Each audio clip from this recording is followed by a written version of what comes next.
not here to put on a play. If you came to see a play, it sucks being you. We believe that putting on a play is a bad idea. A rotten idea. And putrid, stinky, slimy, greenish liquid oozing. You'd rather kiss your brother full on the mouth than have to deal with this idea. We aren't going to do it, period. So don't ask. Don't leave. And whatever you do, don't beg. It makes us sick. But we are out here, and you may wonder why. We're out here with a message. We're out here with a warning. We're out here to teach you 15 Reasons Not to Be in a Play by Alan Haehnel. Reason number 1. Plays suck. Reason number 2. When you were in 2nd grade, you had a teacher named Miss Griswold. She smelled like stale coffee and gym socks.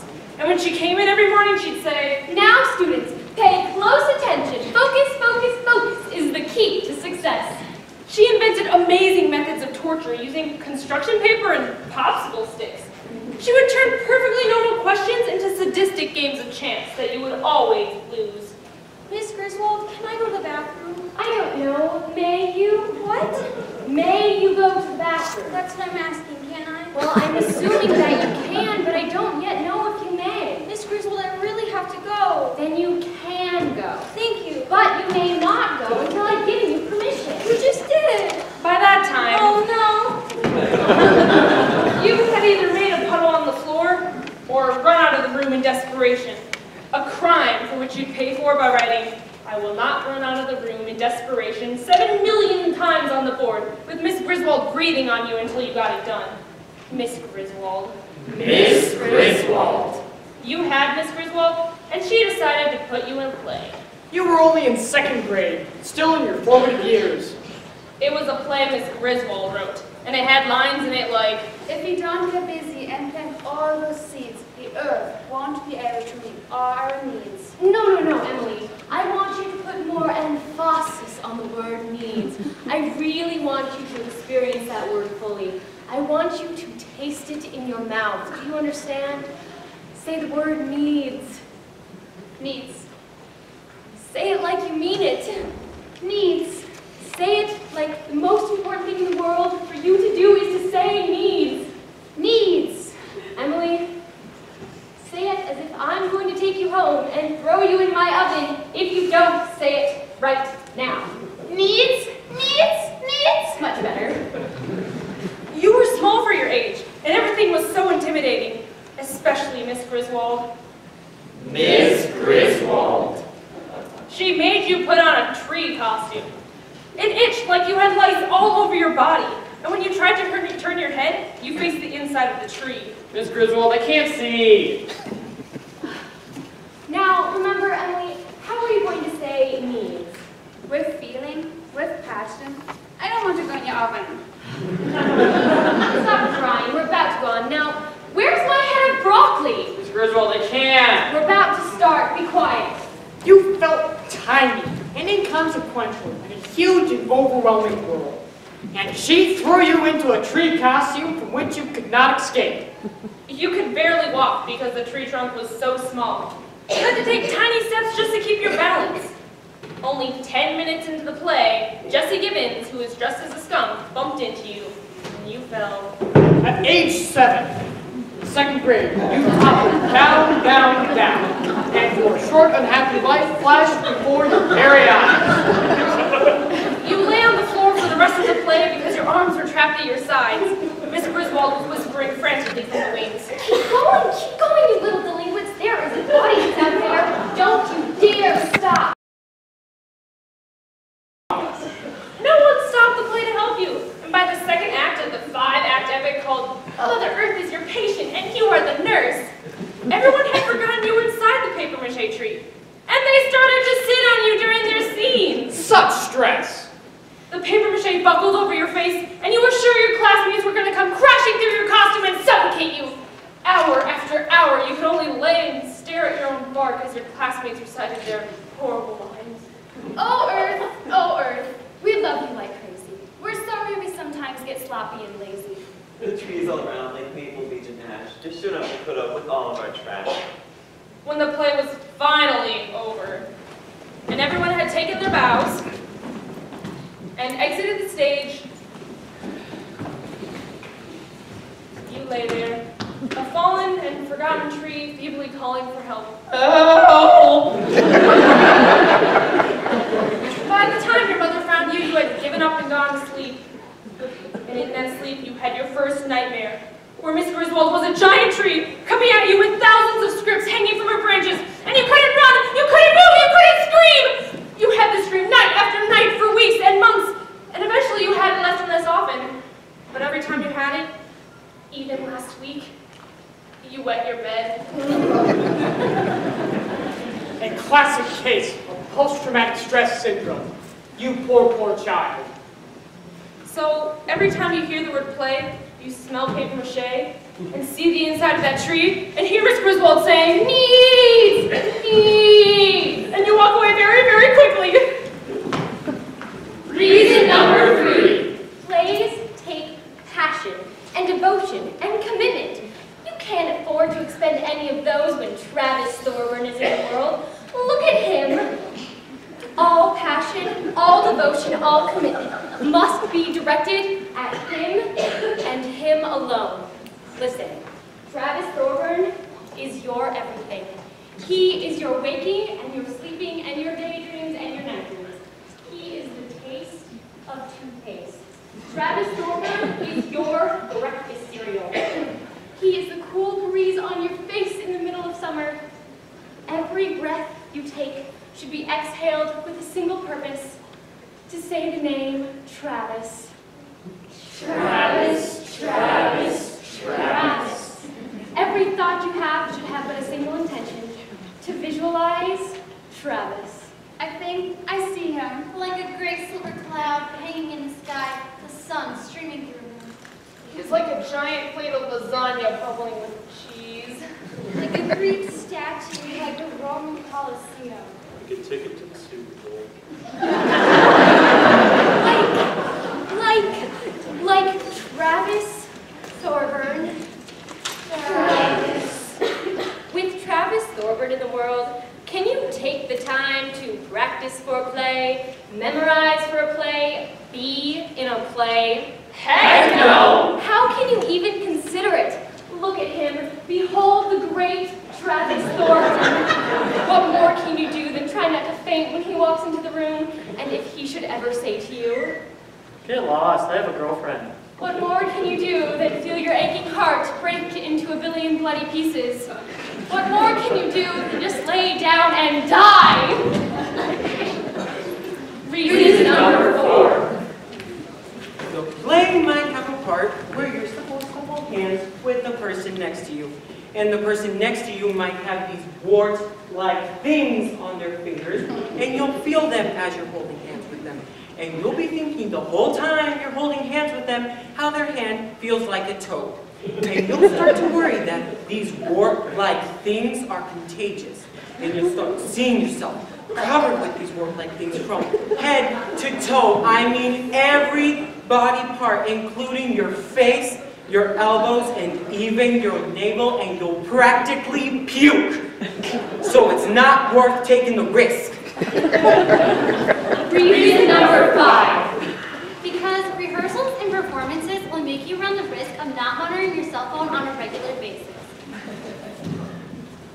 And that is like very dangerous because, yeah, most of what you get is useless gossip and junk mail, but you never know. The one phone call might come. The one email that has to be responded to within 5 minutes. The one message that will completely change your life. Okay, so it's never happened to you, and it's never actually happened to anyone, but that doesn't matter. It could happen. Hello? No, this isn't Karma's Tattoo Emporium. It could happen. Reason number 6. Because meteorologists tell us that the beating of a butterfly's wings in South America can trigger a chain reaction that can eventually cause a hurricane to develop halfway across the world. We can expect sunny skies for the next 3 days, absolutely gorgeous weather. With a tanning index of 10, our weather right now is dominated by a sweet and high pressure system that should keep us happy for a good long time. Putting on a play with its lines and movements and all will generate a significant amount of wind and hot air. By consulting with the National Bureau of Weather Predicting Guys, with their numerous large computers And clipboards. If we take the barometric pressure and divide it by the average rainfall of the most arid region of the Sahara Desert, And we take the inverse proportion of the geometric isometric idiosyncratic quadratic equation. And 2 plus 2 being 4. I think it's going to be a nice day. And by consulting with all of the old people sitting on park benches gumming tuna fish sandwiches. Say, you remember back in '54 when the hailstorm blew the roof off the McGivens place? That wasn't in '54, you ninny. That was in '58. Well, all I can tell is we're going to have good weather for the next couple of days. My bunions ain't aching. And my arthritis ain't clearing up. And by consulting with your stepbrother who recently almost passed his 10th year of high school. No clouds? Guess I'll go outside again. By consulting all these experts' opinions on the weather, you can see the kind of disastrous weather that putting on a play will trigger. So if you've been planning on getting some vacation time, you should certainly take it. Wait a minute, this just in. A sudden disturbance in the airflow has radically changed the forecast. Forget all that I just said. We've got a massive storm coming our way. Rain, snow, sleet, hail, high winds, all are about to clobber us in less than 24 hours. Expect massive power outages.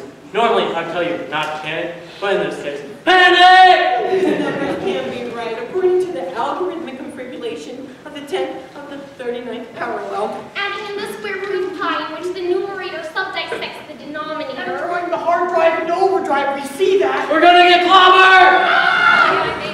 Mother McGree, my bunion's about to explode. Run for your lives, you old coots!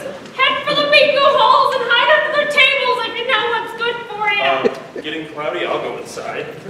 Mother Nature's fury unleashed!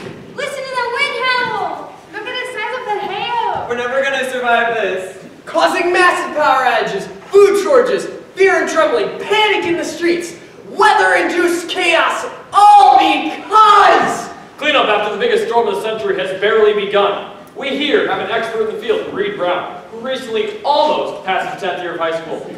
Reed, what do you attribute this disaster? Somebody put on a play.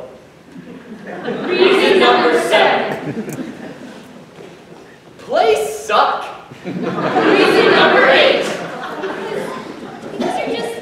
Because you're just too shy. You can barely get 2 words out of your mouth in front of an audience. When you have to give an oral presentation in class, you just take a 0. A play? Oh, no.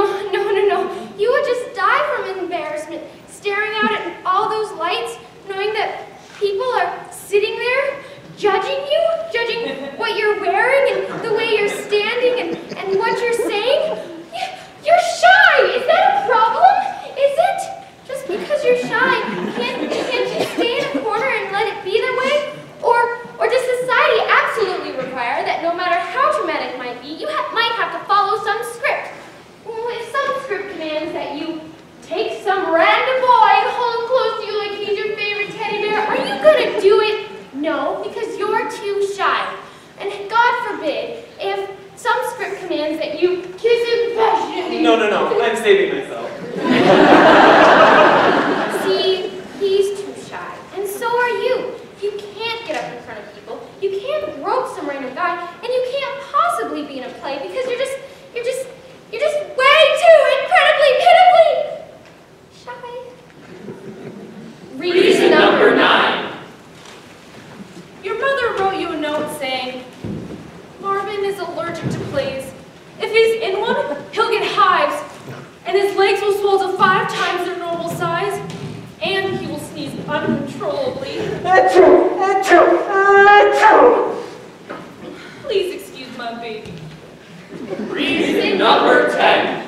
Because you'll get all done with the play, you'll be in and you'll think you did a good job. You'll go out with the whole cast and you'll get some pizza or something, and then you'll all pretty much agree that the whole thing was a kick. Then when you walk in the door, you'll have this conversation with your mother. So, how did you like the play? Oh, it was good. How did I do? You did just fine. And? And what? You might as well go ahead and say it. Say what?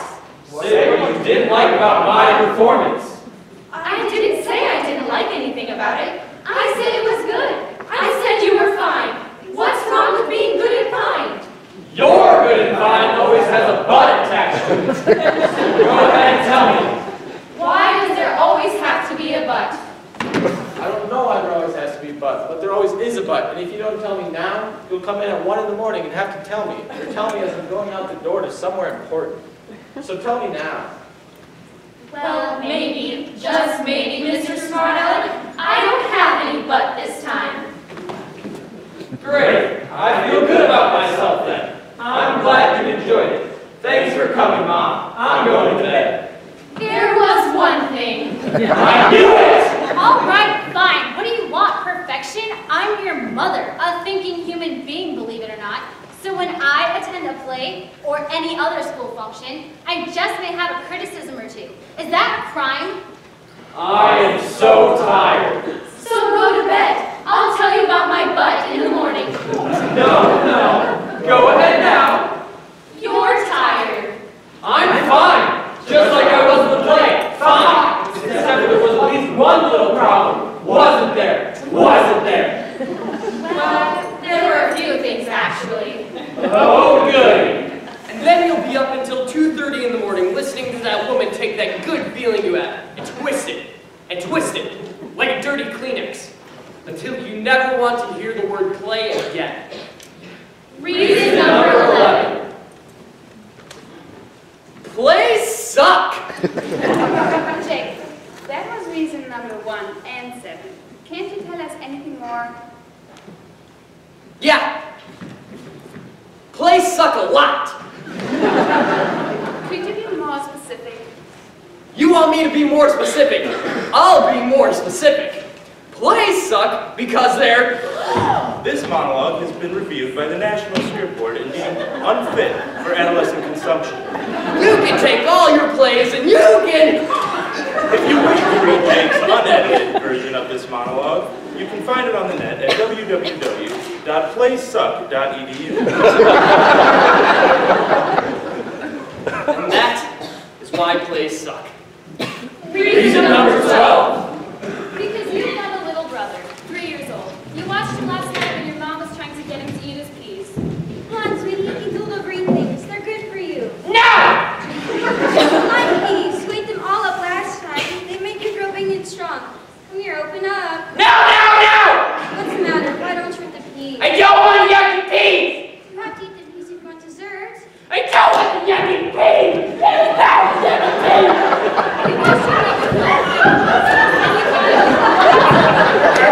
No reasoning, no logic, just pure reaction. You think, wow, wouldn't that be nice to go back to that way of thinking? Someone comes up to you and asks you to do something and your first thought, for no reason at all, is no, I don't want to. And you go with it. You should be in a play. No. Why not? Because I don't want it. Because I don't want it. That's no reason. Of course it is. I don't wanna. Everyone, Norm is being unreasonable. So, let's be in a play.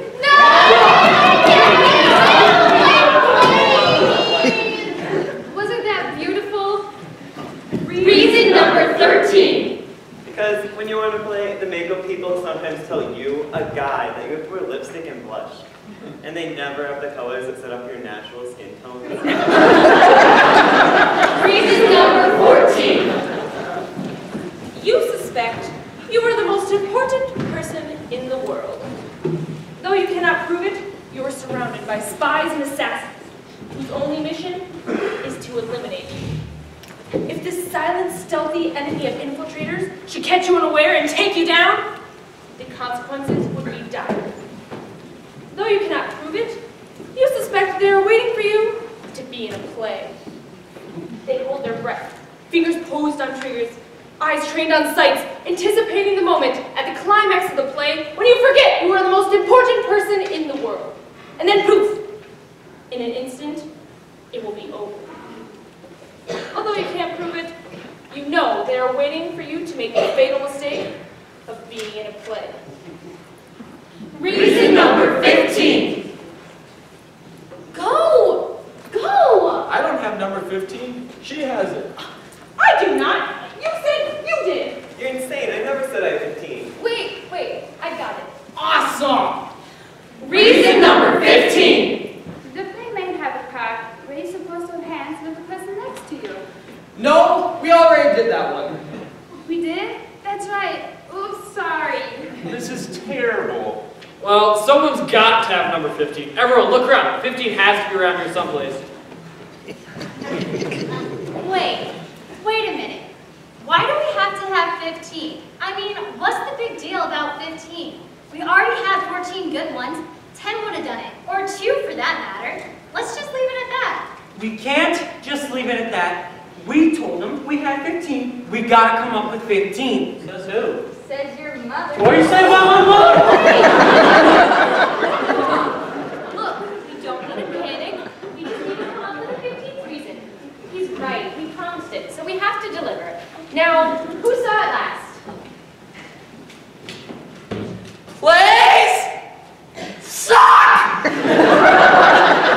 No, you can't do that one again either. Alright, look, we obviously lost it, but we can come up with a 15th reason. Just think, why not to be in a play?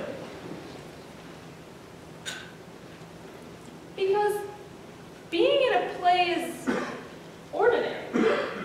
Go on. Whether it's kindergarten or second grade or high school or whatever you do it, someone's bound to get you to try it, right? That's right. It happens to us all. So, if everyone's doing it, why should you? Oh, yeah! So if someone says you should be in a play, just say no. No! That's right. No, no, no. And I'll tell you why. Yes, ma'am. Because being in a play is ordinary. Story, characters, setting, lights, that's all old. You want new? You try this. Try getting up in front of an audience and saying, we're not putting on a play. In fact, we're going to spend the next half hour telling you why we're not putting on a play. And you, my friends, are just going to have to love it. Well, did they? Did they what? Love it? I don't know. Should we ask? No, let's just bow, and if they clap, we'll figure they loved it. Wait. What? Well, after we bow and after they clap, what then? Well, then we leave. Oh, What's the matter? well, I guess I just thought of another reason. Too late. Let her talk. Because you'll be in the play, and you'll get through the whole thing, and you'll be near the end. You'll be in like the last scene and be like, hey, I like this. With the lights on bright and the audience out there, and all the actors up on stage with you, you realize it isn't so bad. It isn't so bad at all. In fact, you'll realize that for the whole time you've been in the play, you felt a sort of aliveness that you just haven't ever felt before. You'll tell yourself you're out of your mind. You have found it. When you look at the bulletin board and see that next audition notice, you'll think, no way. But it'll lead at you. And the next thing you know, you'll be in another play. And another, and another. One will barely get over before you feel the itch to be in the next. You'll be addicted. And everybody knows addiction is definitely not good. Don't do it. Okay, so are we done? I think so. You have just witnessed